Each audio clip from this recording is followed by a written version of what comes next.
Hello friends, this is Akanksha Singh. Welcome you on YouTube channel Way to JRF. आज हम लोग कुछ question discuss कर रहे हैं जो आपके टीजीटी, पीजीटी, एलटी, जीआईसी या फिर होम साइंस से रिलेटेड आप किसी भी कॉम्पिटिटिव एग्जाम की प्रिपरेशन कर रहे हैं तो ये क्वेश्चंस आपको उसमें हेल्प करेंगे। तो हम लोग स्टार्ट करते हैं। हमारा पहला question, who stated the environment of family life is typically what means by home, the distilled essence as it were, or the personal relations involved in daily life। क्या है यहाँ पे इसका कि पारिवारिक जो हमारा फैमिली इन्वायरमेंट है, जो हमारे पारिवारिक जीवन का वातावरण है, तो वो हमारे घर में कैसा है, और जो हमारा डेली का रूटीन है या जो हमारी डेली लाइफ है वो हमारे जो रिलेशंस हैं डेली हमारे घर में कौन कौन है उनके साथ कैसा है और उनका कैसा असर पड़ता है, ये किसने कहा है। ऑप्शन इस ये कहा है उमा बर्नेट सैट ने। तो हमारा जो ऑप्शन सी है ये सही हो जाएगा कि जो पारिवारिक जीवन का वातावरण आमतौर पर घर से क्या तात्पर्य है, दैनिक जीवन में शामिल व्यक्तिगत संबंधों का सार है, ये कहा है उमा बर्नन सैट ने। हमारा नेक्स्ट क्वेश्चन क्या है, forms are closely related with. Forms क्या है, ये किससे बने होते हैं।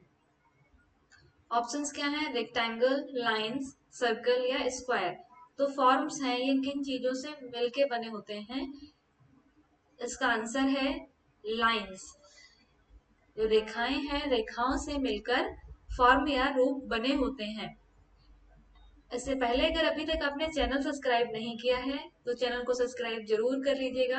क्लास को अपने फ्रेंड्स के साथ शेयर करिए। अच्छी लगती है क्लास तो लाइक करके जाइए, कमेंट करके जरूर बताइए कि आपको क्लासेस कैसे लगी। नेक्स्ट क्वेश्चन क्या है, a combination of horizontal and vertical lines produces। Horizontal और वर्टिकल लाइंस को अगर मिलाया जाए, जैसे हॉरिजॉन्टल लाइन है, ये वर्टिकल लाइन है, ये हॉरिजॉन्टल है, फिर ये वर्टिकल लाइन है, इस तरीके से हॉरिजॉन्टल और वर्टिकल लाइंस को अगर मिलाया जाए तो इनसे क्या बनेगा। ऑप्शंस क्या है, रेक्टेंगल, स्क्वायर, ट्राइंगल या पैरेलल। ट्राइंगल के लिए क्या है, हॉरिजॉन्टल है, वर्टिकल है, साथ में एक डायगोनल लाइन भी होनी चाहिए तब ट्राइंगल बनेगा। तो ट्राइंगल यहाँ पे बनेगा नहीं। पैरेलल में क्या है, दो हॉरिजॉन्टल लाइंस हो या दो वर्टिकल लाइंस हो। एक हॉरिजॉन्टल और वर्टिकल दोनों को कॉम्बिनेशन की बात की है तो रेक्टेंगल भी बनेगा, स्क्वायर भी बनेगा। तो यहाँ पे हम लोग अपना एक नया ऑप्शन बना लेंगे, option E, both A and B. जब हॉरिजॉन्टल और वर्टिकल लाइंस मिलेंगी तो उनसे क्या बनेगा, रेक्टेंगल भी बनेंगे, स्क्वायर भी बनेंगे। नेक्स्ट क्वेश्चन क्या आता है, रिदम अकर्स इन। रिदम किसमें होती है।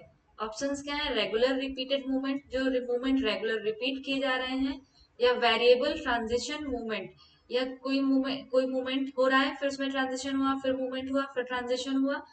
ऑप्शंस क्या है हमारे पास, only A, only B, both A and B, या नन ऑफ दिस। रिदम क्या है, ऐसे जा रहे थे ये भी रिदम है, मुड़ के ऐसे आ गए फिर रिदम है, फिर रिदम है, मतलब मूवमेंट भी हो रहा है, चेंज भी हो रहा है। जैसे ये है, हम ऐसे जा रहे हैं फिर रुक गए, यहाँ पे हमारे मूवमेंट भी है, रेगुलर रिपीटेड मूवमेंट है, और ट्रांजिशन भी है। तो हमारा ऑप्शन क्या हो जाएगा, both A and B. Option C हमारा सही हो जाएगा। रिदम जो है रिपीटेड मूवमेंट्स में भी होती है और ट्रांजिशनल मूवमेंट्स में भी रिदम होती है। तो हमारा ऑप्शन जो सी है ये सही हो जाएगा। ये रिदम का आपका एक एग्जांपल है कि देखो हमारा एक तो रिपीटेड मूवमेंट भी है और यहाँ पे ये ट्रांजिशन भी हो रहा है इनके मूवमेंट्स में। तो रिपीटेड और ट्रांजिशनल मूवमेंट्स दोनों में रिदम होती है। Next question, it helps to create the interest to the most important thing और स्पॉट इन एरी अरेंजमेंट। कोई अरेंजमेंट लगा है, जैसे कोई ये रूम है, रूम में कोई अरेंजमेंट बनाया, वहां रूम में कोई अरेंजमेंट बनाया, वहां पे कोई ऐसी चीज हमने अरेंज की किसी एक जगह पे जो उस जगह को हाईलाइट कर रही है। तो हमने प्रिंसिपल्स पढ़े हैं, 5 प्रिंसिपल्स। उस 5 प्रिंसिपल्स में एक क्या है जो चीजों को हाईलाइट करता है, उसको हम सेंटर ऑफ इंटरेस्ट बोलते हैं, या फोकस बोलते हैं, या एम्फेसिस बोलते हैं। तो यहाँ पे वही पूछा गया है कि किसी भी चीज, कोई भी चीज है जिसको हमने अरेंज किया है वो किसी स्पॉट को हाईलाइट कर रही है, तो क्या होगा, हमारे पास ऑप्शंस क्या है, लाइंस, एम्फेसिस, रिदम या नन ऑफ दीज। तो जी जो चीज हाईलाइट होती है या किसी एक चीज को बताता है उसको हम कहते हैं एम्फेसिस, सेंटर ऑफ अट्रैक्शन या फिर फोकस पॉइंट। तो हमारा जो ऑप्शन बी है ये सही हो जाएगा। Next question, a progression of size is another technique to achieve rhythm is called। लय प्राप्त करने के लिए आकार की प्रगति एक और तकनीक है जिसे कहा जाता है। आकार की प्रगति जैसे देखो ये पॉइंट है, यहाँ से लाइंस ऐसे निकली, ये लाइन ऐसे निकली, ये ऐसे निकली, या फिर ये ऐसे ऐसे, ये है क्या है, तो सारा रिदम ही है, लेकिन ये टेक्निक चेंज हो गई है।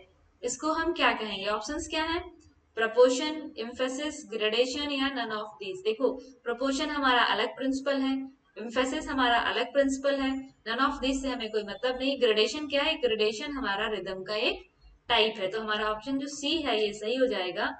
अलग प्रगति, जैसे जो सनलाइट है, जो सूरज निकलता है तो पहले लाइट हल्की दिखती है, फिर लाइट ज्यादा दिखती है, तो ये किसका एग्जाम्पल है, ये एक ग्रेडेशन का एग्जाम्पल है।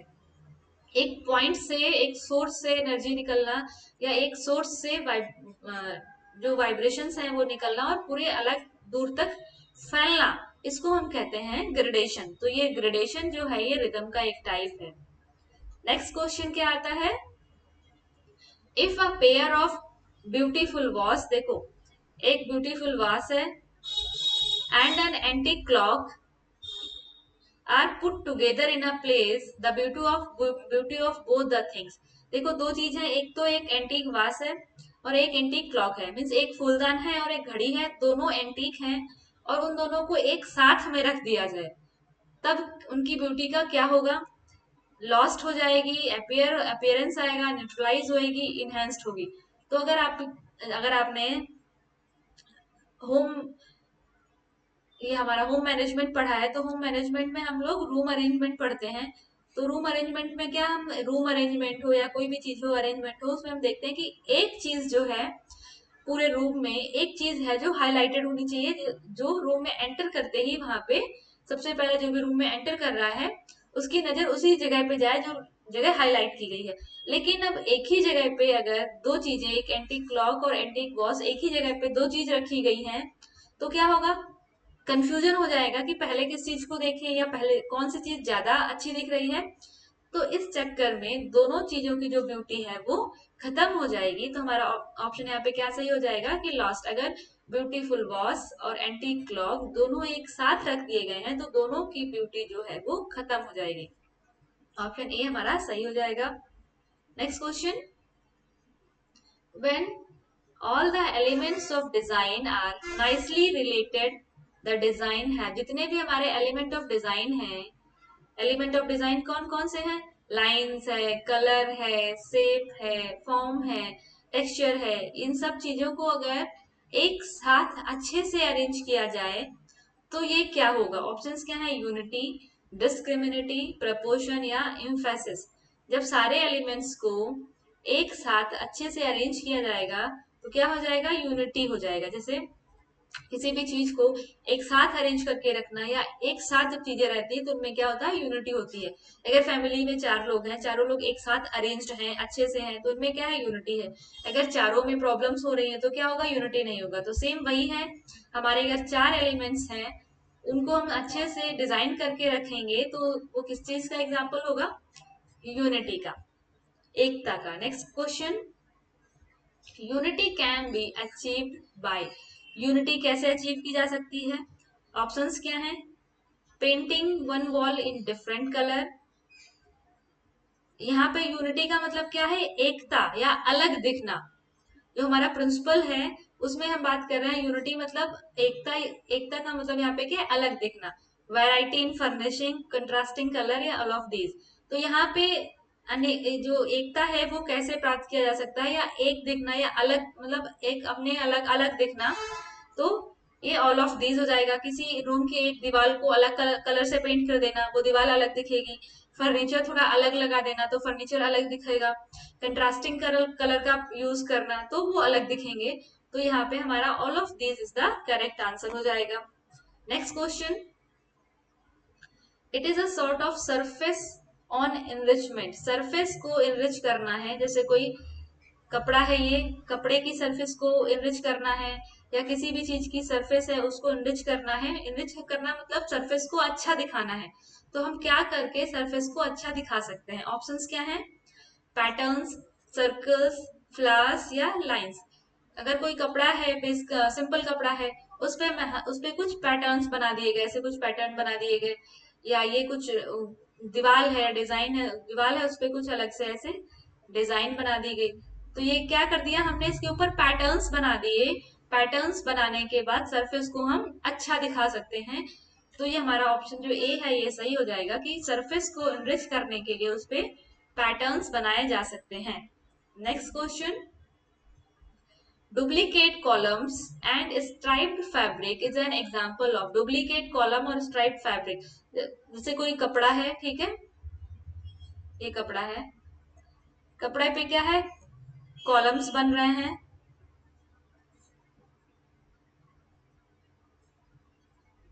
और इनमें ये जैसे ये कॉलम्स बन गए, और ये ऐसे स्ट्राइप्स बन रही थी।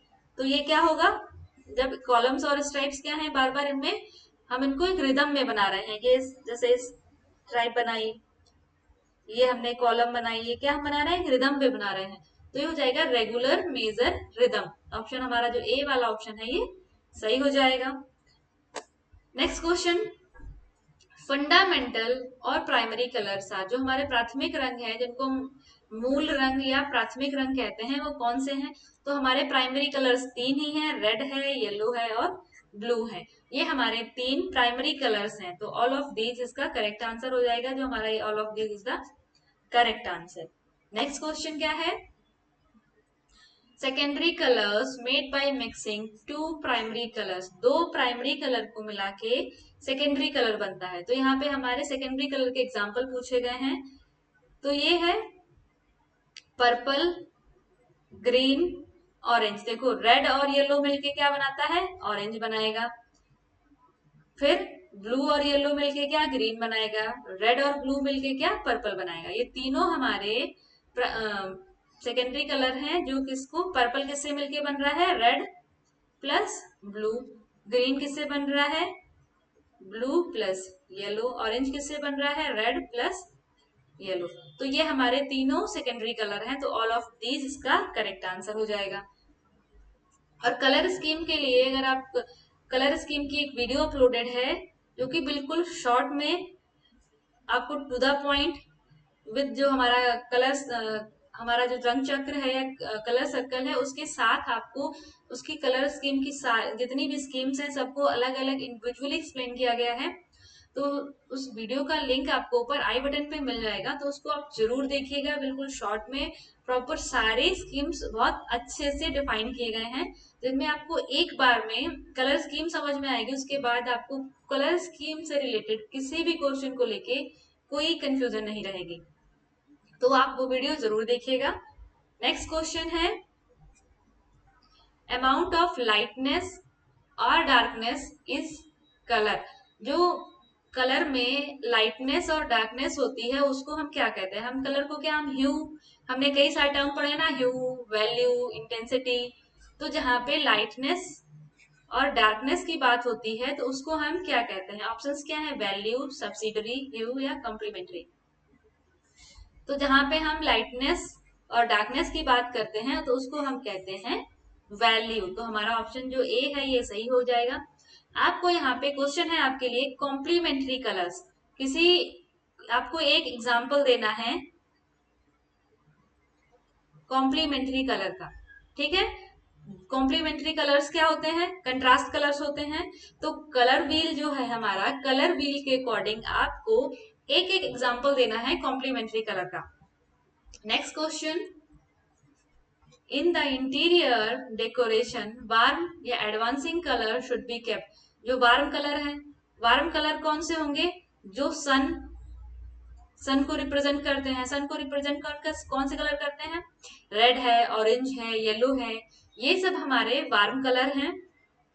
और जो वार्म कलर है, जब हम इंटीरियर डेकोरेशन करते हैं तो उनको कहाँ पे यूज करना चाहिए, तो उनको फोरग्राउंड में यूज करना चाहिए। मीन्स आगे अग्रभूमि में, बिल्कुल हमारे बैकग्राउंड में हमें एडवांसिंग कलर या वार्म कलर का यूज नहीं करना चाहिए। वार्म कलर का यूज जो है वो हमें फोरग्राउंड में करना चाहिए। तो हमारा यहाँ पे जो ऑप्शन बी है ये सही हो जाएगा। क्वेश्चन आपके लिए क्या था कि जो हमारा कॉम्प्लीमेंट्री कलर का आपको एक एग्जाम्पल बताना है। कमेंट सेक्शन में जरूर बताइए। और आपको क्लासेस कैसी लगी, आपको क्वेश्चंस कैसे लगे, कमेंट सेक्शन में जरूर बताइए। अगर अभी तक आपने चैनल सब्सक्राइब नहीं किया है तो चैनल को सब्सक्राइब जरूर कर लें। मिलते हैं नेक्स्ट क्लास में, तब तक के लिए wish you all the very best, good luck, bye bye.